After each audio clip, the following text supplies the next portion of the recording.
K9 ข้างหลังก็จะเป็นเลขเก้าแล้วก็มี K9 พี่สบายดีเด้อทุกคนสบายดีหลังค่ำนะทุกคนWelcome to K9 P Channel อันนี้กำลังมาฮอดสตูไอเทจำปาสักนะทุกคนแล้วก็มีเครื่องใหม่อันนี้ K9 Pแทงท็อปด้วยทุกคนจะมาให้ไอ้น้องเนาะหากเครื่องหากันแล้วนี่เลยไปเอาอะไรกันมาเนี่ยเดี๋ยวที่ลองใส่ให้เบิ่งเนาะทุกคนผู้ใดสนใจโอ้ยผู้ใดสนใจไม่ขายนะทุกคนอยู่อเมริกาด้วยทุกคนอันนี้ไซส์ M เดี๋ยวที่ลองใส่ให้เบิ่งนะทุกคนมันเป็นแทงท็อปเพราะว่าอากาศที่เราร้อนเนาะสีฟ้ากับส้มฟ้าส้มเห็นอันนี้ว่าคืออันทีมอย่างก็นิวยอร์กทีมบาสบอกว่าบทจีเนาะประมาณนี้แหละทุกคนเดี๋ยวลงไปแจกให้ไอ้น้องก่อนเนาะเฮ็ดมาลิมิเต็ดเด้อทุกคนบ่ได้เฮ็ดหลายตัวนะทุกคนแล้วก็สิให้ไอ้น้องใส่น้ำแล้วก็ตัวเองใส่น้ำเนาะแล้วก็เฮ็ดเพื่อให้แฟนคลับ FC ผู้ใดที่จะสปอร์ตกบเนาะทุกคนมีขายเนาะทุกคนอยู่อเมริกาแน่นอนทุกคนประมาณถ้าอันนี้มาวันที่16เนาะแล้วก็เราจะกลับไปเห็นคือว่าเราจะอยู่2 ทิศประมาณนี้แหละแล้วก็ที่ฝากเราไปนะทุกคนผู้ใดอยากได้ติดต่อมาเนาะทักกบมาอยู่ใน Facebook IG ทักมาเลยทุกคนสุกส่งทางแล้วจะให้เรื่องนี้ส่งให้เนาะทุกคนเอาราคากาผมสิบอกตืมเนาะทุกคนบ่แพงเนาะซัพพอร์ตผู้ชายคนนี้หน่อยนะคะซัพพอร์ตช่วยซัพพอร์ตผู้ชายคนนี้หน่อยนะคะไปดีเด้อซัพพอร์ตผู้ชายคนนี้หน่อยได้ไหมคะซัพพอร์ตผู้ชายคนนี้หน่อยได้ไหมคะซัพพอร์ตผู้ชายคนนี้หน่อยได้ไหมคะเราไปให้น้องกันทุกคนเลยมาเบิ่งว่าเขาเจ้าชิมักหรือพอมักเนาะอยู่สตูก็มีแบงค์ทัชเจเทบิ๊กป้อมเนาะ4 ตัวเลยเด้ต่อไปยังแจ็คไอโซกูดเจมโอ้กะ10 ปลายตัวเลยทุกคนเฮ็ดให้นะเฮ็ดให้น้องใส่เนาะโอเคไปเดี๋ยวลงไปกันเนาะทุกคนหาฮอด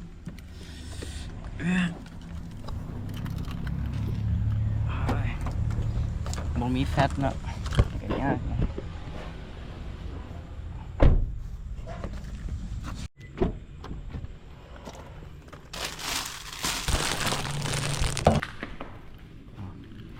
Hello Hello Bang พากันไปใส่บอล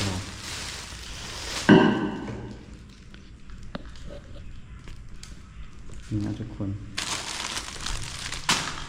ใส่เอ็มชุดนี้เห็ดตัวใหญ่หลายเนาะ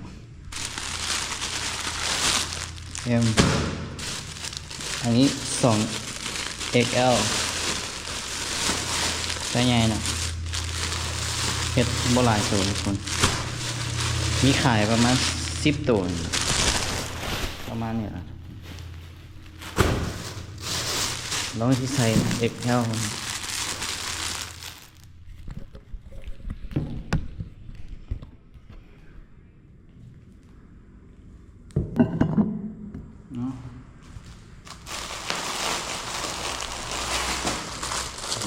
KNP เสื้อใหม่เนาะ New Collection ทุกคนตัวนี้เป็นเก่าเลยตัวเก่ายังมีขายอยู่เนาะแต่ไซส์บ่ใหญ่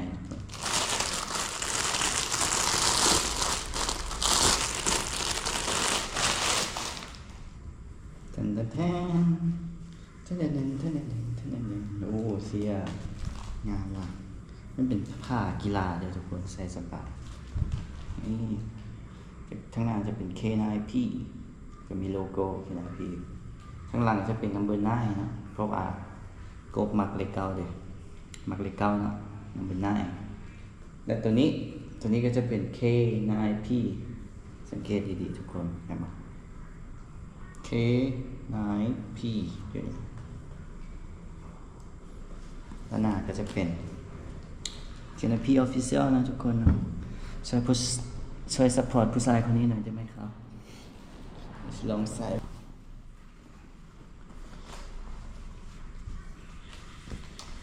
XL เฮียมาว่ะเฟี้ยวอ่ะ ได้ป่ะทุกคนเสียไม้เด้อทุกคนสปอร์ตให้เนาะทุกคนได้นี่แฟตก็ต้องเอาไปเนาะ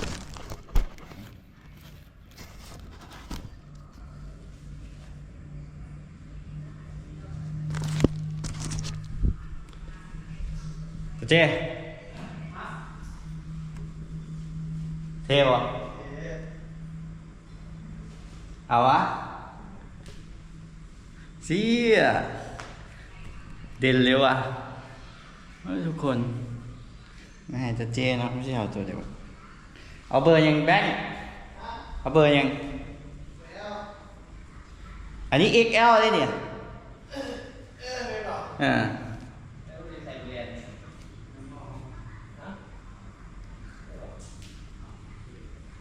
เฮ้ย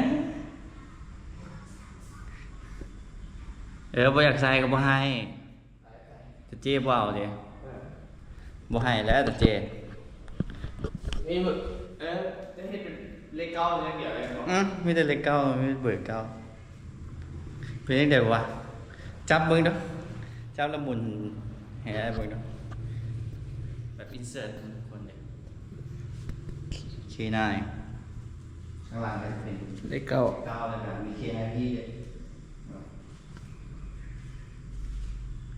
เสียได้อยู่ได้เอาให้แบ่งมีไซส์ผู้หญิงน่าจะเป็น M แต่ L ไอ้บ่ได้เห็นมา ยังไม่ได้เห็นมา แม่นมีแต่ XL ซ้ำไอ้แบบมันสิเป็นเสื้อบานนี่ได้อยู่ได้แ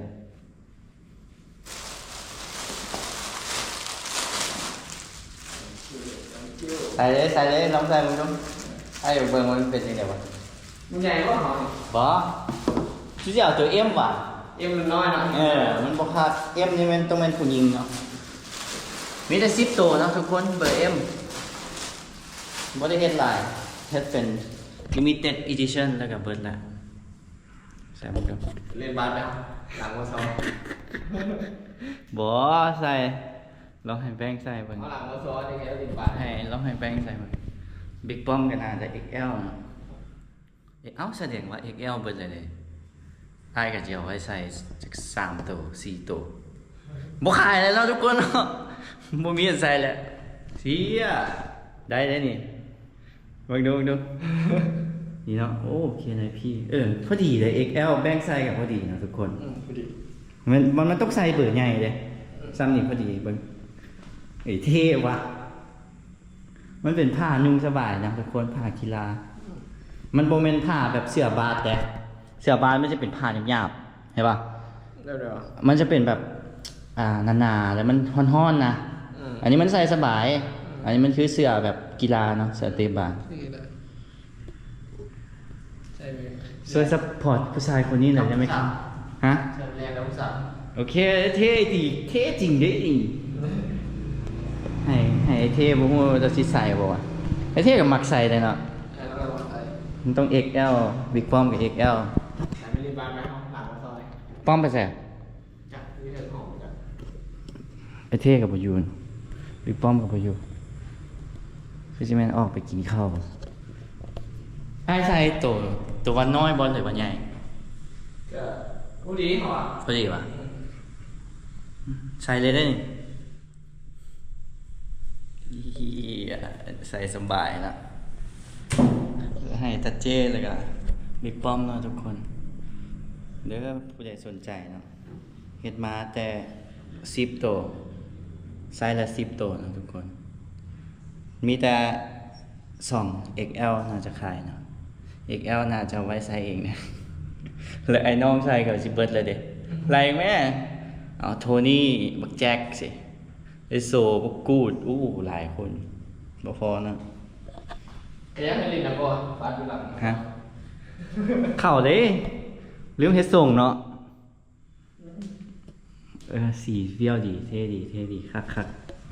มักไผบ่มักขยะเนาะ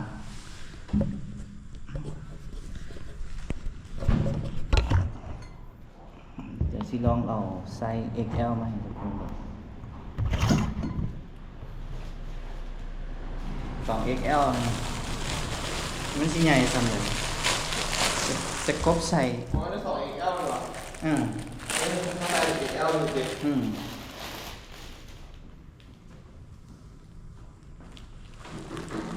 ไซส์คนลาวอยู่อเมริกาก็มัน 2XL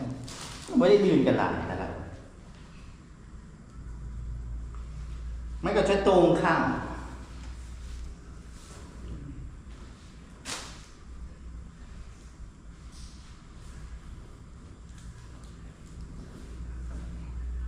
อีก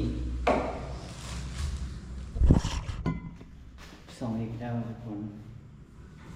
ประมาณนี้เนาะ 2XL มันก็จะลงๆอันนี้ใหญ่สุดละ XL 2XL ใส่สบายผ้าดีนะผ้ายืดทุกคนมันสบายอากาศร้อนอยู่แล้วใส่ขับเลย อากาศเลยใส่เสื้อเสร็จแล้ว บ่ขายแล้วไว้นุ่งเองซะ ผู้ใดสนใจนะทุกคนอย่าลืมเลยทุกคนฝากเนี่ยเขียนในพี่แทงท็อปสีนี้เนาะ limited edition บ่หลายตัวดอกบ่น่าจะขายบ่เกิน10ปลายตัวบ่ฮอด15ตัวก็เอาไว้นุ่งเองก็ประมาณ4ตัวเฮ็ดมา30ตัวให้ไอ้น้องทีมงานก็10ปลายตัวแหละก็สิเหลืออยู่ประมาณ15ไป15ตัวทุกคนค่ะผู้ใดไว้ผู้นั้นได้ก่อนเด้อทุกคนทักมาเนาะทุกคนในIG หรือว่าผู้ใดสนใจนะบอกไส้เลยทุกคนราคาบ่แพงนะทุกคนทักมาเดี๋ยวจะแจ้งราคาให้นะทุกคนบายทุกคนเจอกันที่หน้าทุกคนอันนี้เอาไว้ขาย XL เจ้าตรง8ซะไว้นุ่มเนาะไส้ผู้หญิงเนาะ M เดี๋ยวทุกคน M แต่ว่าลูกหลานผู้ใดเนาะใส่ได้ทุกคนใส่ M มันซ้ำได้ปะ นี่วะ แต่มันก็ลื่นหลายเลยแหละ นี่ได้ปะ ถ้ามันผู้หญิงM ผู้ชายน่าจะซ้ำ L ผู้หญิงซ้ำเบอร์ L ผู้ชายผู้หญิงมันจะใส่ XL เหมือนเดิมซ้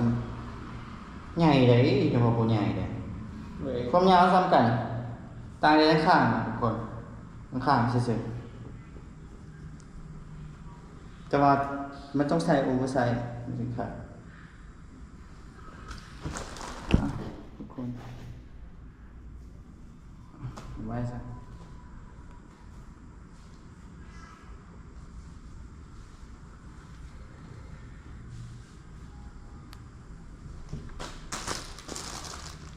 นี่นะจะไว้ขาย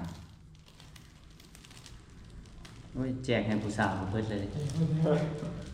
กาลาวเลยดิกาลาวตัวน้อยเลย แจกให้ผู้สาวเพิ่นเลยดิเอ้ย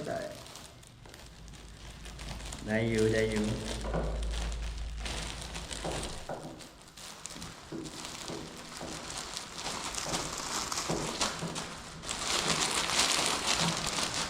คุณภาพดีเนาะทุกคนใส่สบายแน่นอนทุกคนรับประกันคุณภาพบ๊ายบายเลยทุกคนอย่าลืมทักมาเลยทุกคนผู้ใดอยากได้เสื้อมีขายพร้อมส่ง พร้อมส่งอเมริกานะบ๊ายบายทุกคน